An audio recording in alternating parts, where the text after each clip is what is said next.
Bienvenue. Aujourd'hui, on va parler d'un examen médical qui suscite souvent pas mal de questions, voire d'appréhension. La coloscopie. Oui, bonjour. Notre objectif, c'est simple. On va essayer de démystifier tout ça, expliquer comment ça se passe vraiment en mots simples. Exactement. Et puis répondre aux questions que beaucoup de gens se posent. On pense à David, Thomas, ou peut-être Nicole et Anna qui nous écoutent. C'est ça. Il y a des questions tout à fait légitimes sur pourquoi on doit le faire, comment on se prépare, ce qui se passe après. Et Mhm. on va essayer d'aborder tout ça clairement, en se basant sur les infos médicales courantes, pour rassurer un peu. Comprendre, c'est déjà moins stressant. Tout à fait. Comprendre ce qui va se passer, c'est une étape importante. Bon, alors, commençons par le début. La coloscopie, c'est quoi au juste? Alors, très simplement, c'est une exploration. On va regarder à l'intérieur du gros intestin, on l'appelle aussi le côlon, et parfois même la toute fin de l'intestin grêle.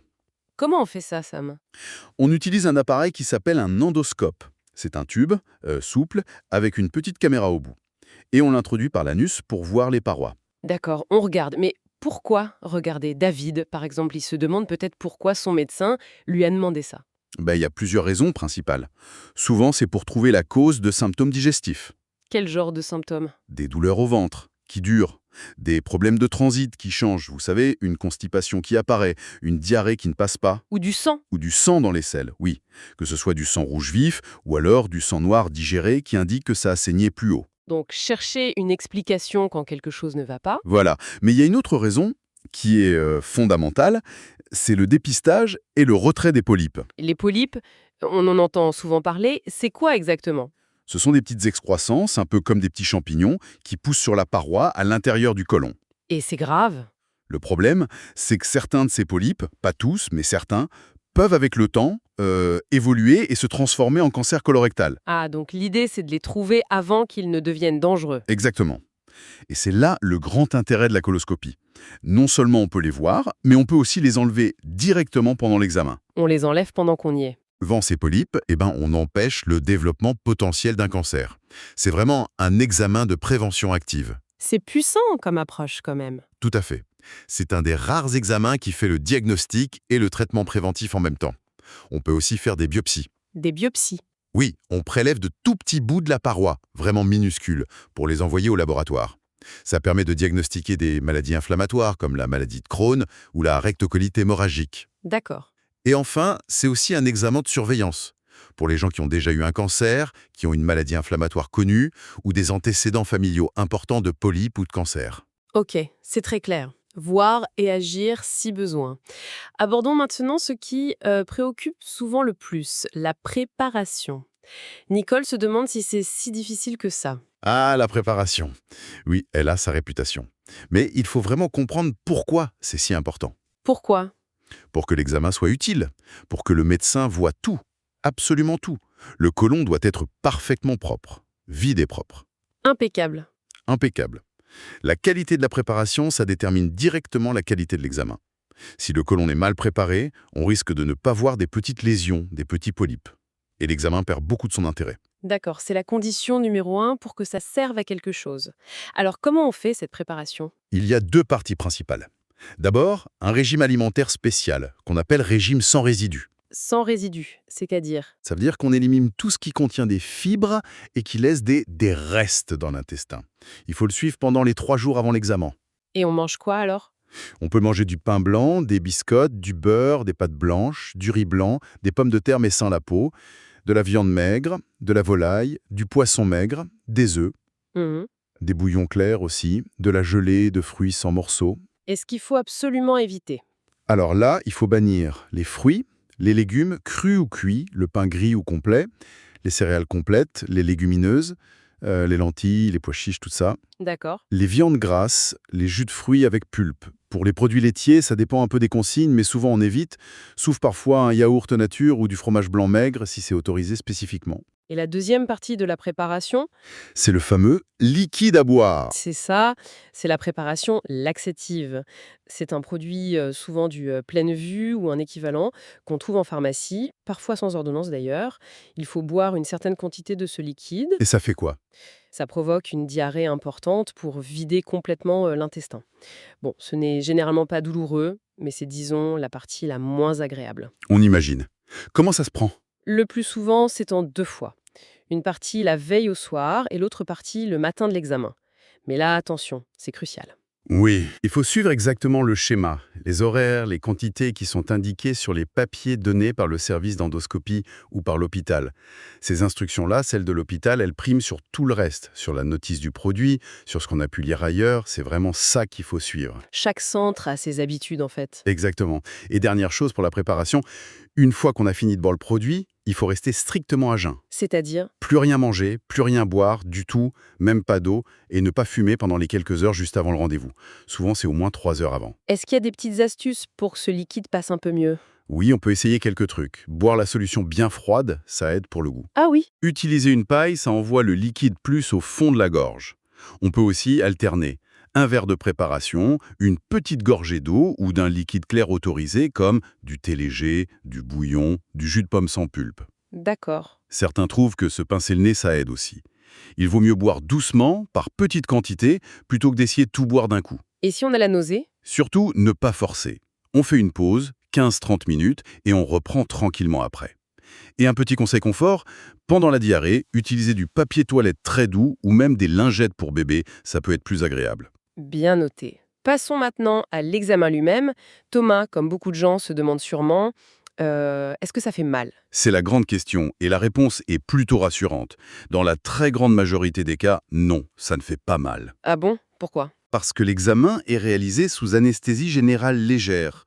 On appelle ça aussi une sédation profonde. Une anesthésie générale? Carrément. Oui, mais légère. Il y a un médecin anesthésiste qui est là, pendant tout l'examen. Il administre un médicament, le plus souvent du propofol, par une petite perfusion dans une veine. Et ce produit endort complètement la personne pendant toute la durée de la procédure. Donc on dort, on ne sent rien du tout. Exactement.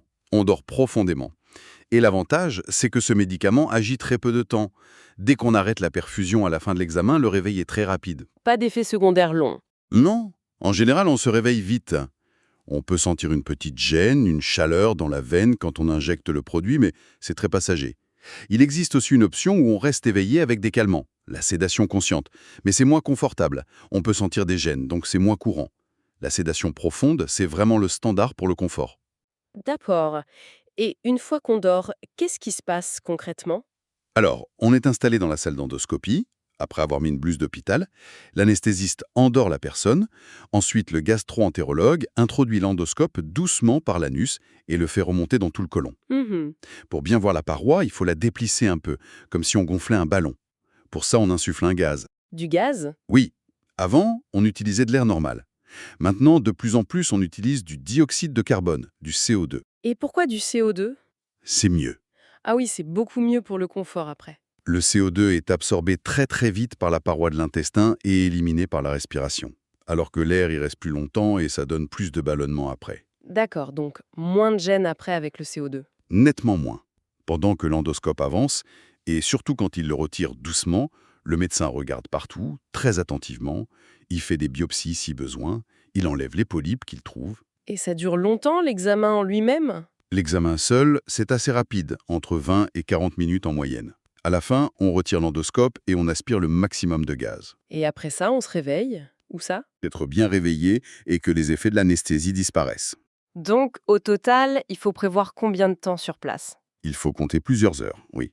Entre l'arrivée, la petite préparation finale, l'anesthésie, l'examen, la surveillance, c'est pour ça qu'on parle souvent d'hospitalisation 2 jours. Et chose importante, à cause de l'anesthésie? Ah oui, absolument crucial. Interdiction totale de conduire un véhicule, voiture, moto, vélo, n'importe quoi pendant tout le reste de la journée. Il faut impérativement prévoir quelqu'un pour vous raccompagner. C'est non négociable. Non négociable. Et on conseille aussi généralement de ne pas passer la première nuit tout seul après l'examen. Parlons maintenant des médicaments. C'est un point super important à préparer avant. Essentiel, oui. C'est quelque chose à discuter bien à l'avance avec son médecin traitant, avec le gastro-entérologue qui va faire l'examen, et surtout lors de la consultation avec l'anesthésiste avant la coloscopie. Pour éviter tout problème, quels sont les médicaments qui demandent une attention particulière? Il y en a plusieurs. D'abord pour les personnes diabétiques. Les médicaments comme la metformine, glucophage, Metformax, etc. doivent en général être arrêtés le jour même de l'examen. Et bien sûr, on ne prend aucun comprimé pour le diabète le matin à jeun. Et pour l'insuline? Pour l'insuline, c'est différent. Il faut absolument demander conseil à son médecin ou à son diabétologue pour savoir comment adapter les doses pendant la préparation et le jeûne. C'est très important pour éviter les hypos ou les hyperglycémies. Autre catégorie souvent concernée? Les médicaments qui fluidifient le sang. Oui, les anticoagulants. C'est un point critique. Que ce soit les anciens, comme le Syntrome, le Marcumar, ou les plus récents, comme Pradaxa, Rerelto et Likis, ils doivent être arrêtés plusieurs jours avant l'examen. Combien de jours? Ça dépend du médicament, de pourquoi on le prend. Il faut voir ça très précisément avec le médecin qui le prescrit habituellement, ou le cardiologue et le gastro-entérologue. Parfois, il faut même un traitement de remplacement par des piqûres. C'est à planifier bien à l'avance. Surtout, ne jamais arrêter ces médicaments soi-même sans avis médical. Et pour les autres, comme l'aspirine, le Plavix, ce sont les antiagrégants plaquettaires. L'aspirine à petite dose, souvent on peut la continuer, même s'il y a des polypes à enlever, mais ça dépend des centres. Pour les autres, comme le clopidogrel, le Plavix, le Brelique, le Fian, il faut généralement les arrêter quelques jours avant si on pense enlever des polypes. Et si on en prend deux en même temps? Ah, si on prend une double antiagrégation, par exemple aspirine plus Plavix, souvent après la pause d'instant au cœur, là, en général, sauf urgence, on doit reporter la coloscopie. Le risque de saignement si on enlève un polype serait trop élevé. C'est vraiment une discussion entre spécialistes. Et les autres médicaments pour le cœur, la tension? Les autres médicaments habituels pour la tension, pour le cœur, sauf ceux qu'on vient de citer, en général, on peut les prendre le matin très tôt avec juste une petite gorgée d'eau. Mais il faut toujours le confirmer avec l'anesthésiste. Le message clé, c'est vraiment tout dire à l'équipe médicale. Exactement. Transparence totale. Signaler tous les médicaments, même ceux sans ordonnance, les compléments alimentaires, et aussi tous les problèmes de santé connus. Cœur, poumons, reins, allergies. C'est fondamental pour la sécurité. Très clair. Alors, l'examen est fini, on est réveillé. Comment ça se passe après? Les suites immédiates? Juste après le réveil, en général, le gastro-entérologue passe donner un premier résultat oral, dire ce qu'il a vu. Puis, il y aura un compte-rendu écrit, plus détaillé, qui sera envoyé au médecin traitant. Il faut faire attention, on risque d'oublier ce qu'il dit juste après l'anesthésie. C'est fréquent, oui. Avec les effets de l'anesthésie qui traînent un peu, on ne retient pas tout. C'est pour ça que le rapport écrit est important. Et physiquement, on se sent comment? Des effets secondaires courants? Le plus fréquent, c'est le ballonnement. On peut avoir le ventre un peu gonflé, parfois des petites crampes. C'est dû au gaz qui reste dans l'intestin. Ça passe vite, hein. Oui, ça disparaît en général quand on élimine les gaz. Et comme je disais, avec le CO2, c'est beaucoup moins marqué. Et ça dure moins longtemps qu'avec l'air. Et alors, une question qu'Anna pourrait se poser. Beaucoup de gens disent être constipés après. C'est normal? Ah oui, c'est même très très fréquent. Et c'est tout à fait normal. Ah, pourquoi on est constipé alors? C'est logique. La préparation a vidé entièrement le côlon. Il est vide. Donc il faut du temps pour qu'il se remplisse à nouveau, que de nouvelles selles se forment. Ça peut prendre 2, 3, parfois 4 jours avant que le transit ne reprenne normalement. Donc, pas de panique si on ne va pas à la toilette le lendemain. Surtout pas. Il faut juste être patient. Pour aider, bien boire, beaucoup d'eau, réintroduire progressivement les aliments avec des fibres, fruits, légumes, pain complet. Bouger un peu, marcher, ça aide aussi. Et si ça dure trop longtemps? Si après 4 ou 5 jours, toujours rien, ou si ça s'accompagne de fortes douleurs, de fièvre, de vomissements, là, oui, il faut contacter son médecin. D'autres choses à savoir pour l'après? Oui, bien sûr. Il faut demander au médecin quand reprendre les médicaments qu'on avait arrêtés, surtout les anticoagulants ou antiagrégants. Le premier repas après l'examen doit être léger.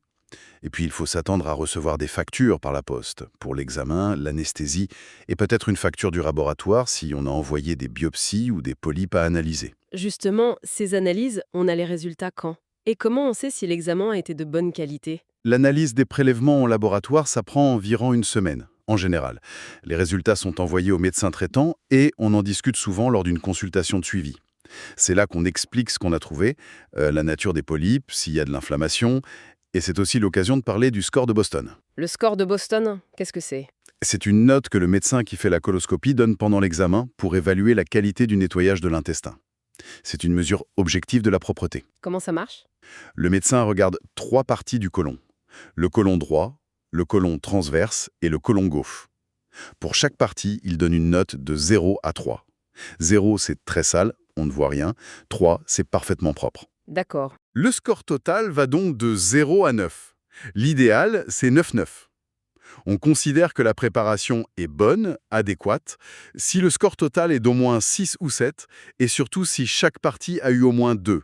Et si le score est plus bas? Si le score est trop bas, ça veut dire que la préparation n'était pas suffisante. Et donc on a pu rater des lésions, surtout des petits polypes. Ça remet en cause la fiabilité de l'examen. Et on fait quoi alors?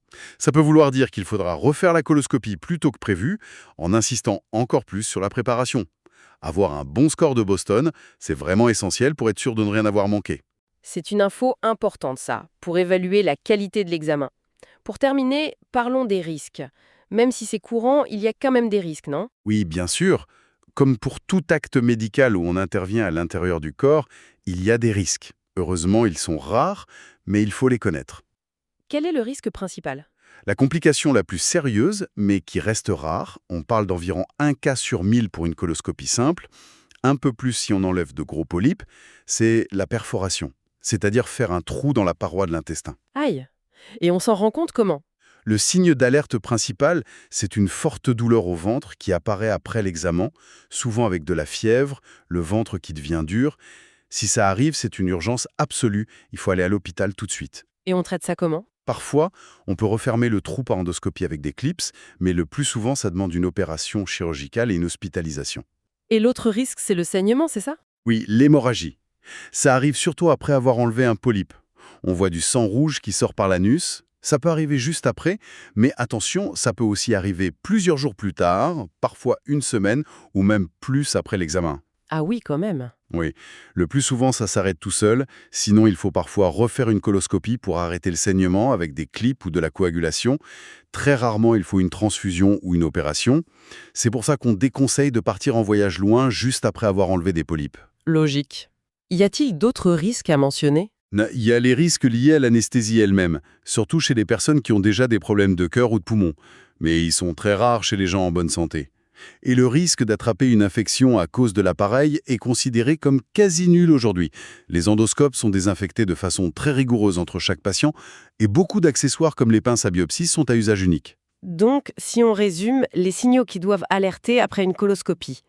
Une grosse douleur au ventre qui persiste, du sang rouge en quantité par l'anus ou de la fièvre avec des frissons. Exactement. Dans ces cas-là, on n'attend pas. On contacte tout de suite le service où on a fait l'examen ou on va aux urgences de l'hôpital le plus proche en disant bien qu'on vient d'avoir une coloscopie. Parfait. Alors, si on devait retenir l'essentiel de tout ça, Je dirais que 1. La coloscopie est un examen vraiment précieux, surtout pour la prévention du cancer colorectal grâce au retrait des polypes. 2. La préparation demande un effort, c'est vrai, mais c'est la clé pour un examen réussi et fiable. 3. Grâce à l'anesthésie, c'est une procédure qui se passe sans douleur pour le patient. Et 4. Les complications existent, mais elles sont rares quand on prend toutes les précautions.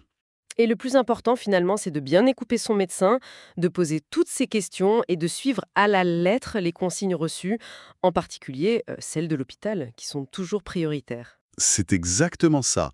Une bonne communication et suivre les instructions, c'est la base. Et peut-être pour finir sur une note un peu plus large, c'est fascinant, cette exploration de notre intérieur, de notre intestin. On entend de plus en plus parler de cet intestin comme notre deuxième cerveau, du rôle du microbiote, tous ces microbes qui vivent dedans. Oui, c'est un sujet passionnant. Tout à fait. Et on peut se demander, au-delà de juste regarder la paroi, qu'est-ce que l'avenir nous réserve?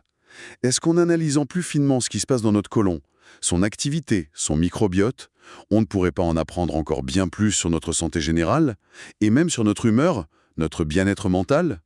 C'est un domaine de recherche qui est en pleine explosion. Une exploration qui n'a certainement pas fini de nous surprendre.